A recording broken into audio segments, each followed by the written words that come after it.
চাকরির ইন্টারভিউ দিতে দিতে টিউশনি করিয়ে যা টাকা পাই সবই শেষ হয়ে যাচ্ছে, কিন্তু শালার চাকরি মামা ধরাই দিচ্ছে না।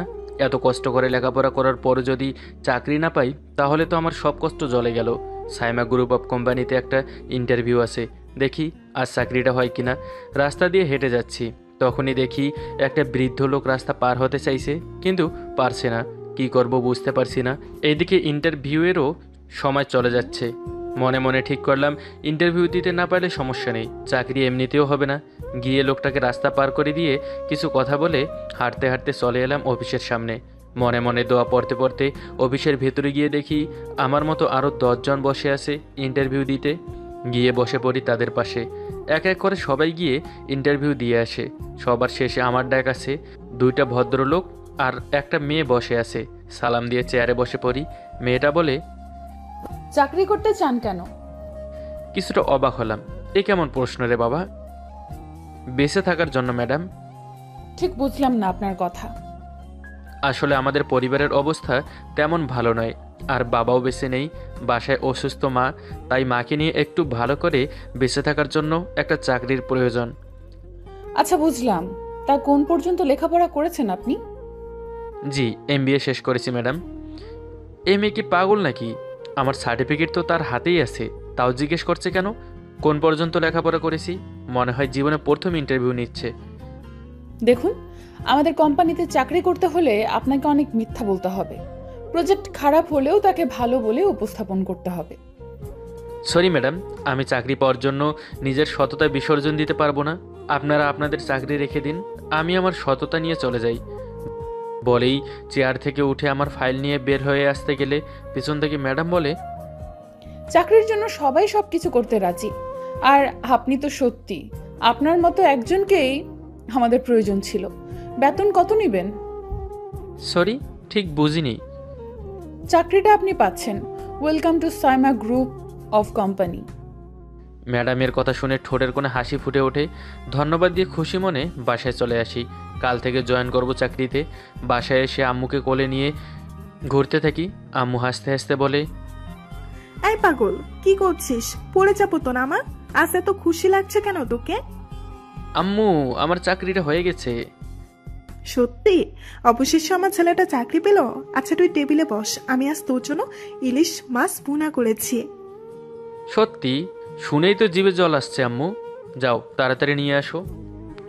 বলেই হাত মুখ ধুয়ে এসে টেবিলে বসে পড়ি। একটু পর আম্মু খাবার নিয়ে এসে আমার প্লেটে দিতেই খেতে শুরু করি। খাবার খেয়ে রুমে গিয়ে কিছু সময় ঘুমিয়ে সন্ধ্যায় অফিসে যাওয়ার জন্য সব কিছু রেডি করে রেখে দেই। কাল চাকরির প্রথম দিন, কিছুতেই লেট করা যাবে না। পরের দিন সকালে ঘুম থেকে উঠে ফ্রেশ হয়ে নাস্তা করে রেডি হয়ে চলে আসি অফিসে। অফিসে আসতেই ম্যানেজার আমাকে আমার ডেস্ক দেখিয়ে দেয়, সাথে একটা ফাইল দিয়ে কি করতে হবে বুঝিয়ে দেয়। আমি ঠিক আছে বলে কাজ শুরু করি। একটু পর একটা মেয়ে এসে বলে, হ্যালো, কেমন আছেন? জি আলহামদুলিল্লাহ ভালো, আপনি? আমিও ভালো আছি। আজই জয়েন করলেন নাকি? হুম, আর আপনি? প্রায় বছরের মতো হবে। আমরা কি বন্ধু হতে পারি? হুম, অবশ্যই, কেন নয়। তা আপনার নাম কি? বন্ধুকে কিন্তু আপনি বলা চলবে না।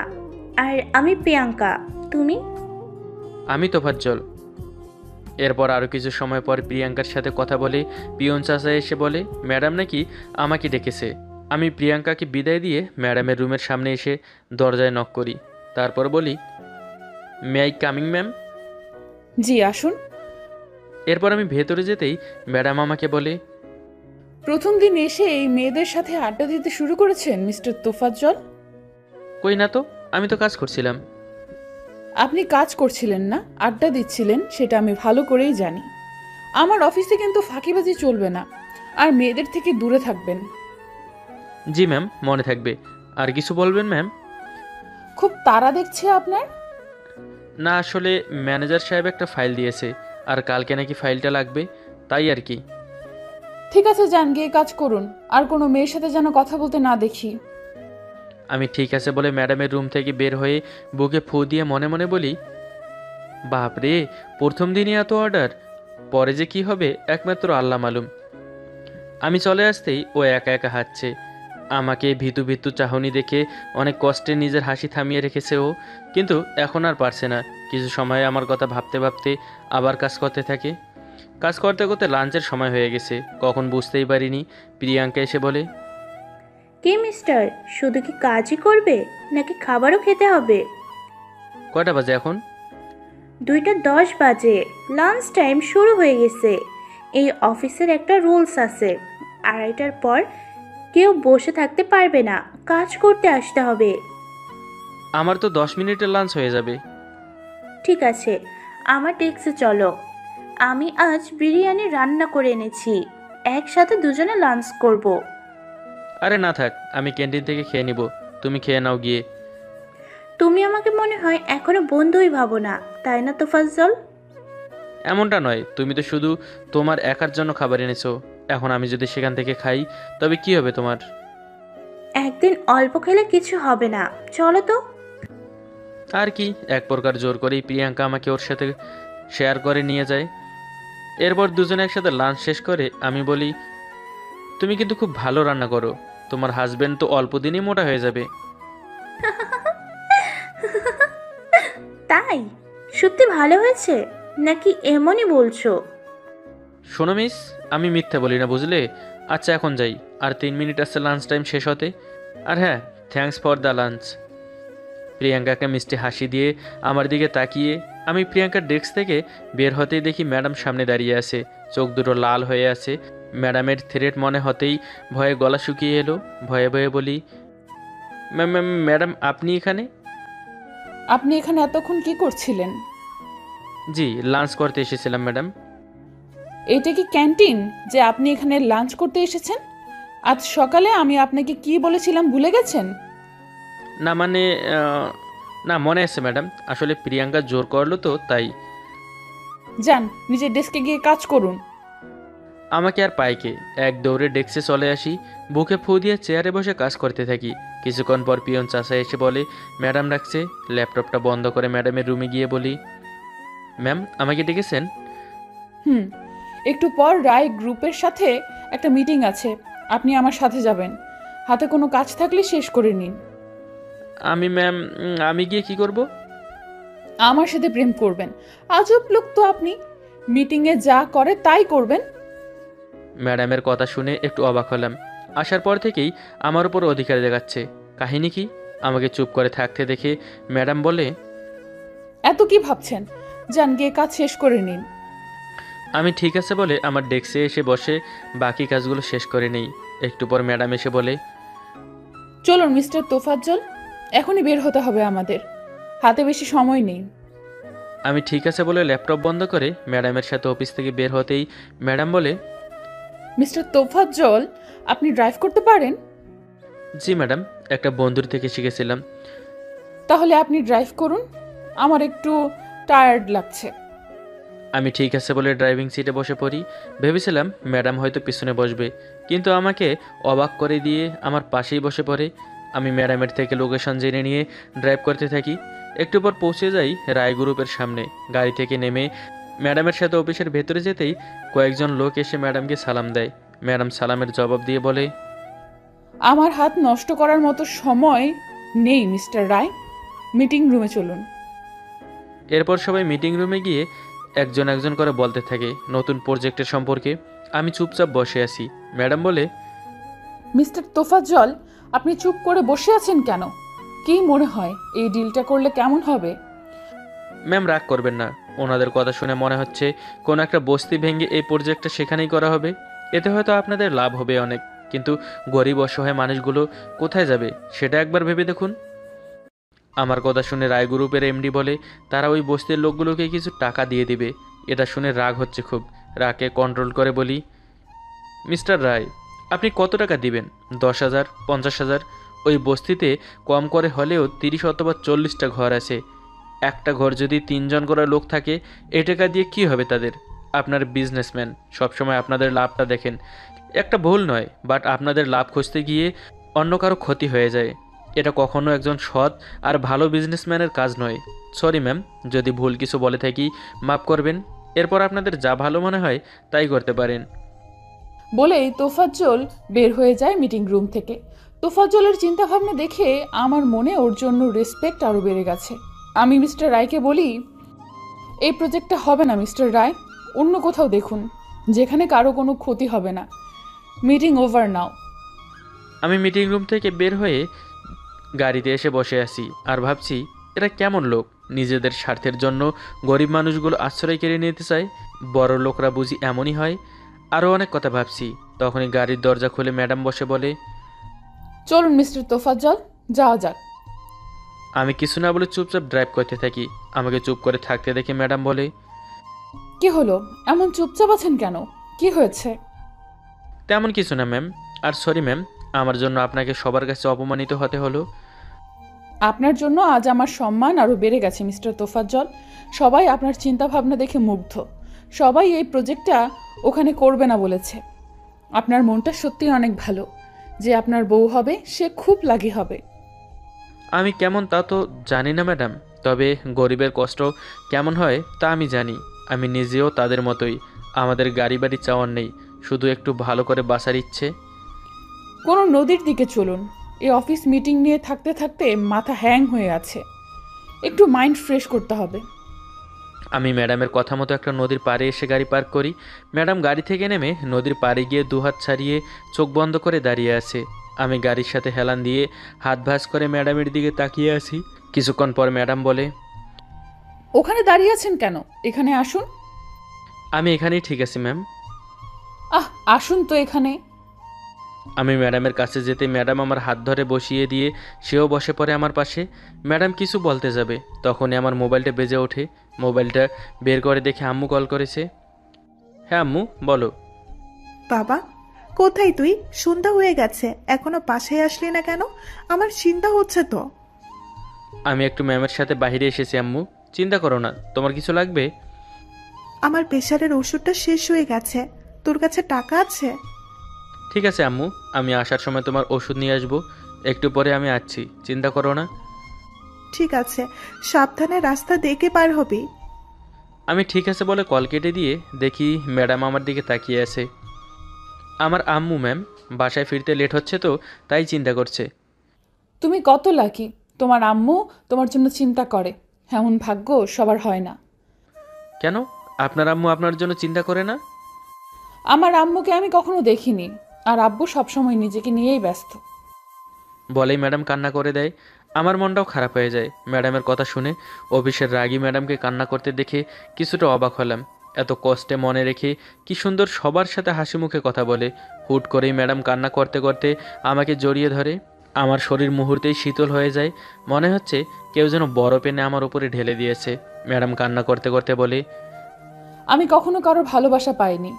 আব্বু ছোট থেকে কোনো কিছুর অভাব রাখেনি, চাওয়ার আগেই হাতের কাছে এনে দিয়েছে। কিন্তু একটু ভালোবাসার জন্য চাতক পাখির মতো আব্বুর দিকে তাকিয়ে থাকতাম।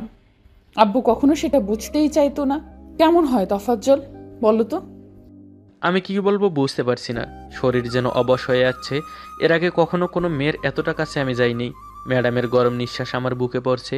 হঠাৎ করেই মুষলধারে বৃষ্টি শুরু হয়। ম্যাম গাড়িতে চলুন, বৃষ্টি শুরু হয়ে গেছে, পরে অসুস্থ হয়ে যাবেন। ম্যাডাম আমাকে ছেড়ে দিয়ে বলে, কিছু হবে না, আজ বৃষ্টিতে ভিজবো, তুমি ভিজবে আমার সাথে, প্লিজ। ম্যাডামের মায়াবী চাহনি আর এমন অনুরোধ আমি ফেলতে পারিনি। ঠিক আছে বলে দুজনে দাঁড়িয়ে বৃষ্টিতে ভিজতে থাকি। ম্যাডাম চোখ বন্ধ করে দুহাত দুদিকে সরিয়ে চোখ বন্ধ করে বৃষ্টির প্রতিটি ফোঁটার স্পর্শ অনুভব করছে। সাদা ড্রেস পরতে বৃষ্টির পানিতে ম্যাডামের শরীর বেশ কিছু অংশ ভেসে উঠেছে। আশেপাশে তাকিয়ে দেখি কিছু লোক ম্যাডামের দিকে লালসার দৃষ্টিতে তাকিয়ে আছে। তাই ব্লেজারটা খুলে ম্যাডামকে বলি, ম্যাম এটা পরে নিন, সবাই আপনার দিকে কেমন করে তাকিয়ে আছে।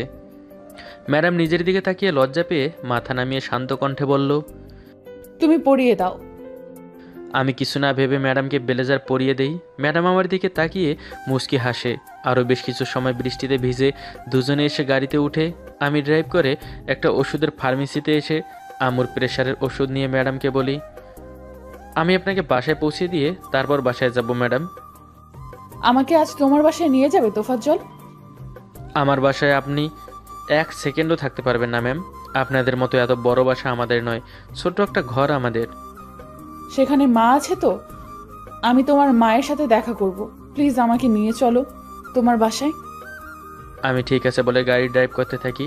একটু পর বাসার সামনে এসে গাড়ি থামিয়ে ম্যাডামকে নিয়ে গাড়ি থেকে নেমে বাসার সামনে গিয়ে দরজায় নক করতেই আম্মু দরজা খুলে দেয়।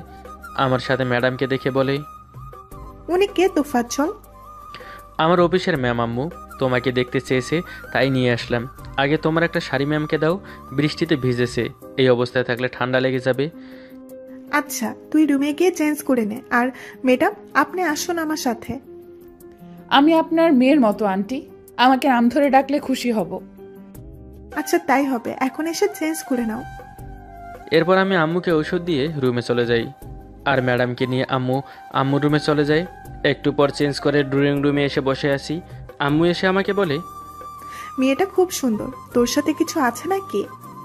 আমার সাথে কি থাকবে আম্মু?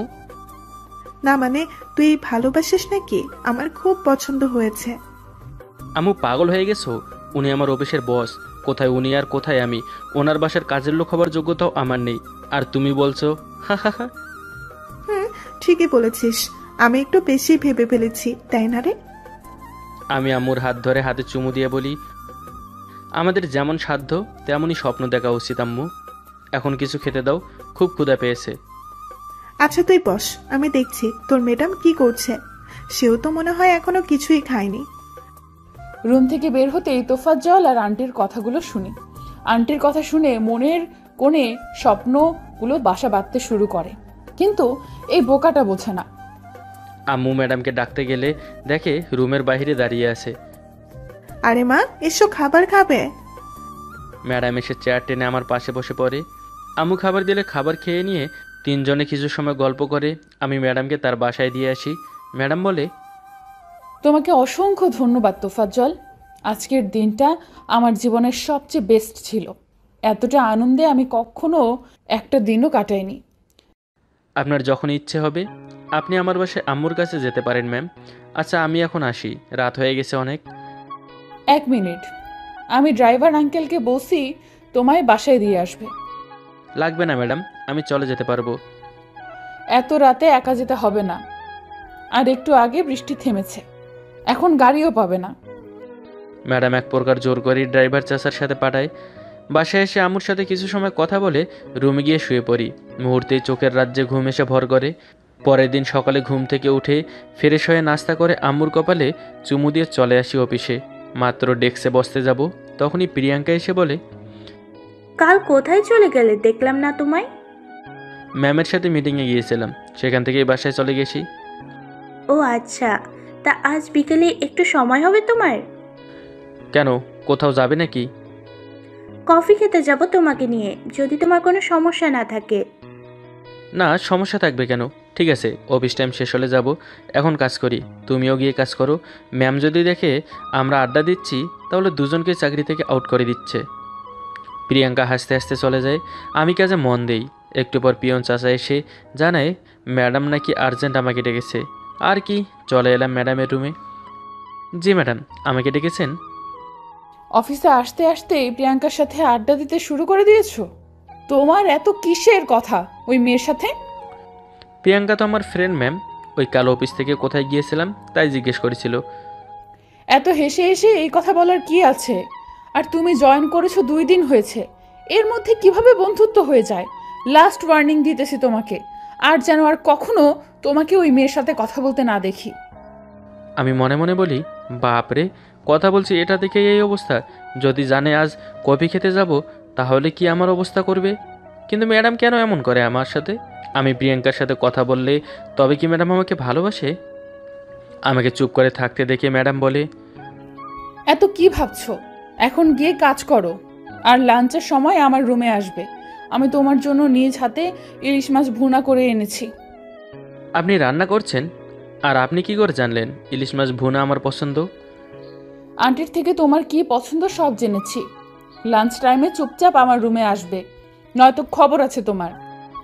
আমি ঠিক আছে বলে নিজের ডেস্কে এসে কাজ করি। কাজ করতে করতে লাঞ্চ টাইম হয়ে যায়। প্রিয়াঙ্কা এসে বলে, তোফাজ্জল, চলো খাবার খেয়ে আসি। তুমি আজ খেয়ে নাও, আমি একটু পরে যাব, হাতে একটু কাজ আছে। কাজ পরে করতে পারবে, এখন এসো তো। খুব আর্জেন্ট। আজ পারবো না, তুমি খেয়ে নাও। প্রিয়াঙ্কা ঠিক আছে বলে চলে যায়। আমি একটা নিঃশ্বাস ফেলে উঠে ম্যাডামের রুমে চলে যাই। ম্যাডাম আমাকে দেখে বলে, তোমার জন্যই অপেক্ষা করছিলাম। এসো, খুব ক্ষুধা পেয়েছে। যাও, ওয়াশরুম থেকে ফ্রেশ হয়ে এসো। আমি ঠিক আছে বলে ওয়াশরুম থেকে ফ্রেশ হয়ে এসে দেখি ম্যাডাম প্লেটে খাবার বেড়ে দিচ্ছে। আমি আর ম্যাডাম সোফায় বসেছি। আমি যখন খেতে যাব ম্যাডাম বলে, একটা আবদার করব, রাখবে তোফাজ্জল? ম্যাম বলুন, কি আবদার? আমাকে তোমার হাতে খাইয়ে দিবে প্লিজ? আমি আপনাকে খাইয়ে দেব, কিন্তু ম্যাম। প্লিজ না করো না, ইচ্ছে করছে তোমার হাতে খেতে। আমি ঠিক আছে বলে ম্যাডামকে খাইয়ে দিতে থাকি আর নিজেও খাচ্ছি। খাওয়া শেষ হলে ম্যাম তার শাড়ির আঁচল দিয়ে আমার মুখ মুছতে গেলে আমি বলি, আরে কি করছেন ম্যাম, আপনার দামি শাড়ি নষ্ট হয়ে যাবে। তোমার থেকে কোনো কিছুই দামি না। এখন দেখি, আমাকে আমার কাজ করতে দাও তো। বলি শাড়ির আঁচল দিয়ে আমার মুখে মুছে দেয়। এরপর আমি আমার ডেস্কে গিয়ে কাজ করতে থাকি। এভাবেই অফিস, বাসা আর প্রিয়াঙ্কার সাথে গল্প করা ম্যাডামের শাসনে দেখতে দেখতে কেটে যায় 2 মাসের মতো। আজ শুক্রবার, তাই অফিস বন্ধ। বিকেলে রুমে বসে আছি, তখনই দরজায় ঠক ঠক শব্দ শুনে আম্মু গিয়ে দরজা খুলে দেয়। ম্যাডামকে দেখে বলে, আরে সাইমা মামনি, তুমি এসো, ভেতরে এসো। কেমন আছো মা? ভালো আছি আন্টি, আপনি কেমন আছেন? আমিও ভালো আছি। তোফাজ্জলের কাছে এসেছো? ওর রুমে আছে, যাও। ম্যাডাম আম্মুকে ঠিক আছে বলে আমার রুমে আসে। আমি বসে ফেসবুক চালাচ্ছি। হঠাৎ কারো পায়ের শব্দ শুনে দরজার দিকে তাকিয়ে দেখি ম্যাডাম। আরে ম্যাম, আপনি?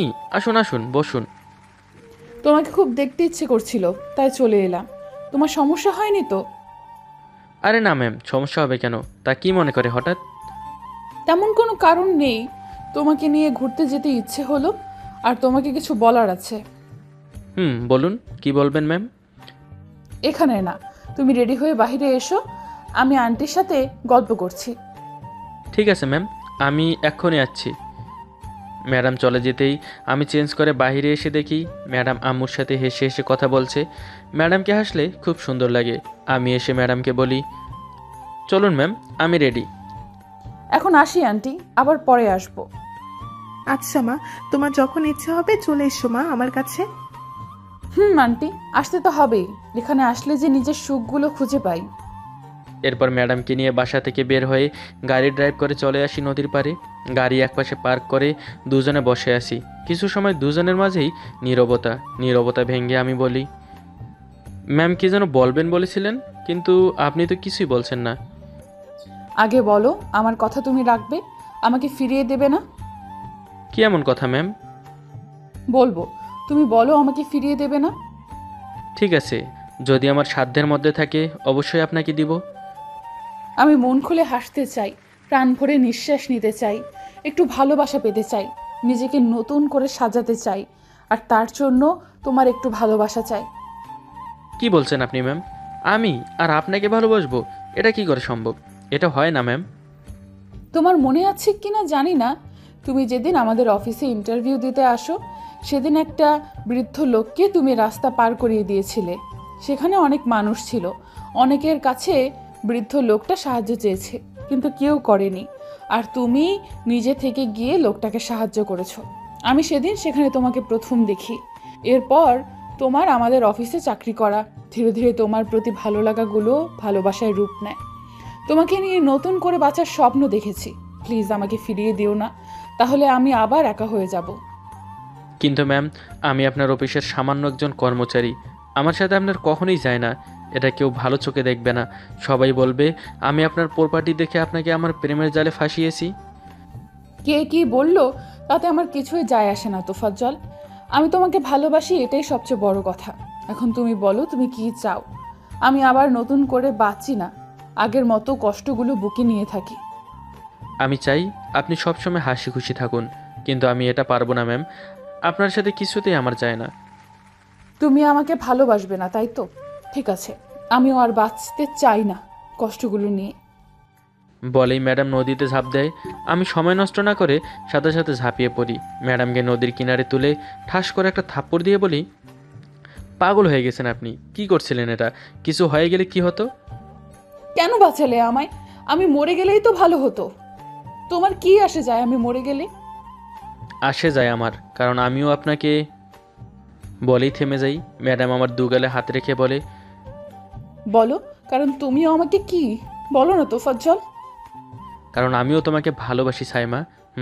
আমিও কখন কিভাবে তোমাকে ভালোবেসে ফেলেছি আমি নিজেও জানি না। সাইমা আমাকে শক্ত করে জড়িয়ে ধরে কান্না করে দেয়।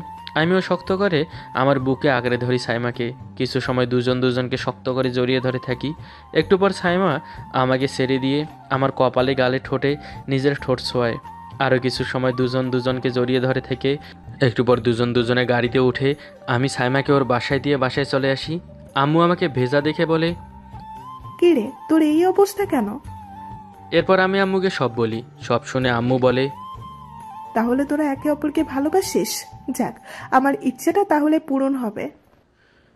আম্মু, আচ্ছা আমি এখন গিয়ে চেঞ্জ করে আসি। বলেই রুমে এসে চেঞ্জ করে আম্মুকে বলি, আম্মু বাসায় কফির পাউডার আছে? আছে, তুই বস, আমি এক্ষুনি বানিয়ে আনছি। আমি ঠিক আছে বলে টিভি অন করি। টিভিতে সালমান শাহের চাওয়া থেকে পাওয়া ছবিটা হচ্ছে। দেখছি ছবিটা। আম্মু এসে কফি দিয়ে রুমে চলে যায়। আমি কফি খাচ্ছি আর ছবি দেখছি। হঠাৎ মোবাইলটা বেজে ওঠে। মোবাইল হাতে নিয়ে দেখি সাইমার কল। রিসিভ করে বলি, সাইমা বলো। কি করছো? আন্টি কোথায়? আম্মু রুমে। আমি টিভিতে মুভি দেখি। তুমি কি করছো? বসে আছি রুমে। কাল একটু তাড়াতাড়ি অফিসে আসতে পারবে? কোনো কাজ আছে নাকি? না, তোমাকে দেখতে ইচ্ছে করছে এখন খুব, কিন্তু রাত হয়ে গেছে, তাই চাইলেও তো হচ্ছে না এখন। তাই কাল একটু তাড়াতাড়ি এসো। আচ্ছা আসবো, তবে তুমি চাইলে এখনই আসতে পারি। তাহলে চলে এসো। আরও টুকটাক কথা বলে কল রেখে দিয়ে রুমে গিয়ে একটা ফাইল নিয়ে রুম থেকে বের হতে গেলে আবার মোবাইলটা বেজে ওঠে। প্রিয়াঙ্কা কল করেছে। হ্যাঁ প্রিয়াঙ্কা বলো, কেমন আছো, কি করছো? ভালো আছি, বসে আছি। তুমি কি করো? একটু বাইরে যাব, কাজ আছে তো তাই। এত রাতে কিসের কাজ বাইরে? ওই একটু জরুরি কাজ পড়ে গেছে, কাল অফিসে কথা হবে, রাখি। আচ্ছা, তবে কাল একটু তাড়াতাড়ি এসো, তোমার সাথে কিছু কথা আছে। আমি ঠিক আছে বলে কল রেখে ভাবছি কি ব্যাপার, দুজনেই তাড়াতাড়ি যেতে বলছে। সাইমা আমাকে ভালোবাসে তাই যেতে বলছে, কিন্তু প্রিয়াঙ্কা কেন বলল? আবার প্রিয়াঙ্কাও আমায় ভালোবাসে না তো? তাহলে তো দুই বধূ এক স্বামী হয়ে যাবে। ওরে বাপরে, সাইমা যদি এই কথা শুনে আমাকে কাঁচা চিবিয়ে খেয়ে ফেলবে। এসব ভাবতে ভাবতে বাসা থেকে বের হয়ে একটা রিক্সা নিয়ে চলে আসি। সাইমার বাসার সামনে দারোয়ান চাচা আমাকে আগে থেকেই চিনে, তাই ভেতরে যেতে সমস্যা হয়নি। বাসার ভেতরে যেতে সাইমার আব্বু জানতে চায় আমি কে, কেন এসেছি, কী চাই। জি স্যার, আমি সাইমা ম্যামের অফিসে চাকরি করি, আর এই ফাইলটা দিতে এসেছি ম্যামকে। ম্যামের নাকি কাল সকালেই লাগবে, তাই।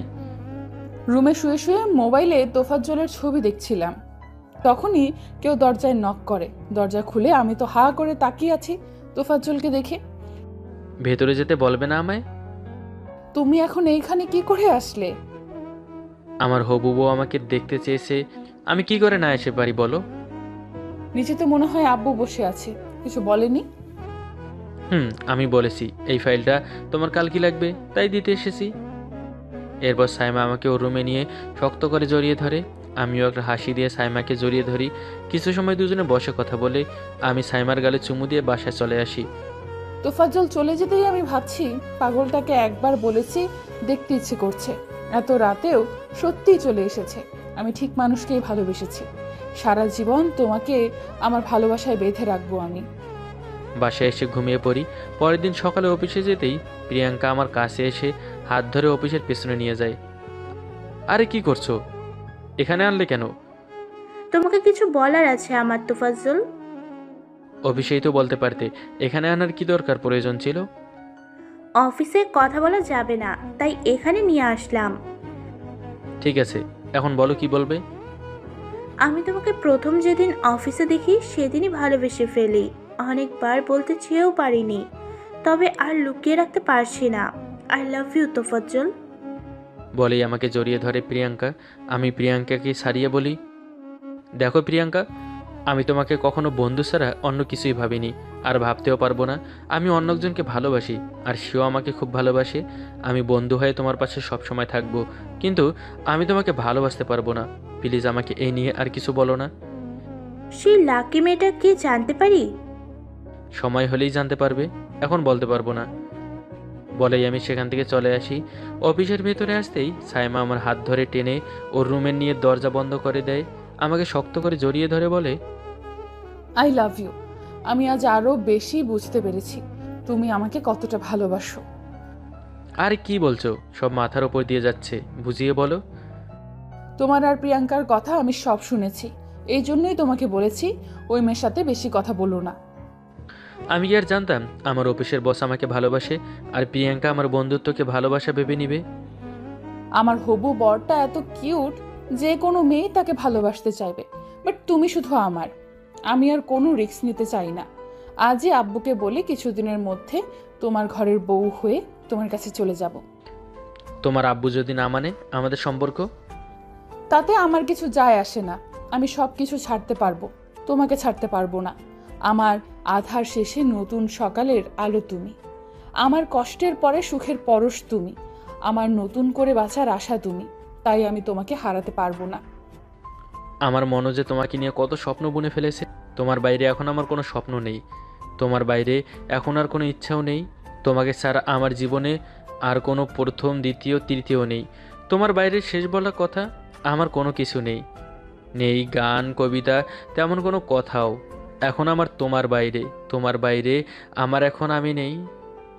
বলে আরও শক্ত করে জড়িয়ে ধরি সাইমাকে। কিছু সময় সাইমাকে ছেড়ে দিয়ে ওর কপালে চুমু দিয়ে নিজের ডেস্কে এসে কাজ করছি। দেখতে দেখতে অফিস টাইম শেষ হয়ে যায়। সাইমা আমাকে আমার বাসায় দিয়ে ওর বাসায় চলে যায়। আমি রুমে গিয়ে ফ্রেশ হয়ে শুয়ে আসি। বাসায় এসে আব্বুকে সব বলি। সব শুনে আব্বু প্রথমে রাজি হয় না। আমি বলি, ছোট থেকে কখনো কারো ভালোবাসা পাইনি আমি। তুমি সব সময় তোমার কাজ নিয়েছিলে, আমার জন্য তোমার কখনো সময়ই হয়নি আব্বু। বেঁচে থাকার ইচ্ছেটা যখন মরে যাচ্ছিল তখন আমার জীবনে তোফাজ্জল আসে, আমাকে ভালোবাসে, আমাকে আবার বাঁচতে শেখায়।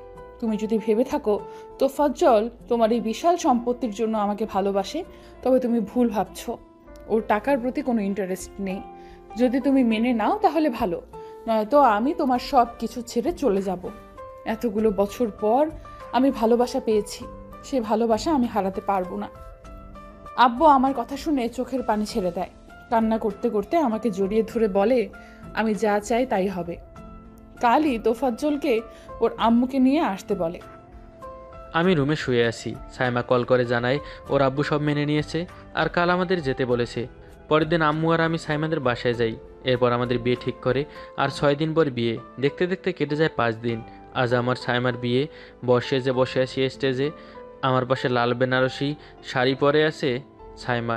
একটু পর প্রিয়াঙ্কা এসে আমাকে আর সাইমাকে শুভেচ্ছা জানিয়ে আমাকে বলে, খুব সুখী হও তুমি, সারা জীবন তোমাদের ভালোবাসা অক্ষয় হোক। শুভকামনা তোমাদের ম্যারিড লাইফের জন্য। বলেই চোখের পানি মুছতে মুছতে চলে যায়। মনটা খারাপ হয়ে যায় প্রিয়াঙ্কার চোখে পানি দেখে। লেখক সাহেব কেন যে প্রিয়াঙ্কার জন্য একজনকে রাখলো না বুঝলাম না, শুধু শুধু মেয়েটাকে কাঁদালো। যা হোক, আমি বিয়ে করি এখন, হি হি হি। একটু পর কাজী সাহেব আমার আর সাইমার বিয়ের কাজ সম্পূর্ণ করে। সবাই আমাদের জন্য দোয়া করে। অফিসের সকল স্টাফরা শুভেচ্ছা জানায়। কিছুক্ষণ পর বউ নিয়ে বাসায় চলে আসি।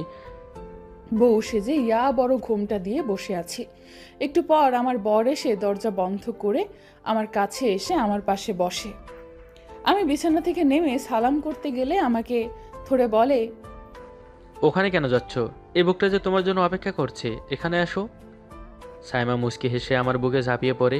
কোলে করে সাইমাকে বিছানায় শুয়ে দিয়ে আমি ওর পাশে কপালে গালে চুমু দিয়ে যখন ঠোঁটে কিস করতে যাব, সাইমা বলে, আরে কি করছো, সবাই দেখছে তো। এখানে তো তুমি ছাড়া কেউ নেই, কে দেখছে? ভুলে গেছো আমার সকল দর্শক কান পেতে আছে তো, সব বুঝে ফেলবে না? ও হ্যাঁ, তাই তো। 1 মিনিট। এই ভাইয়া এবং আপুরা, আপনারা এমন করে তাকিয়ে থাকলে আমাদের লজ্জা করে না বুঝি? এবার তো চোখটা বন্ধ করুন, মাত্র বিয়ে করেছি, এখন এমন কিছু হবে লজ্জা পাবেন। সো বিদায় নেন আপনারা। থ্যাংক ইউ, টাটা, বাই বাই।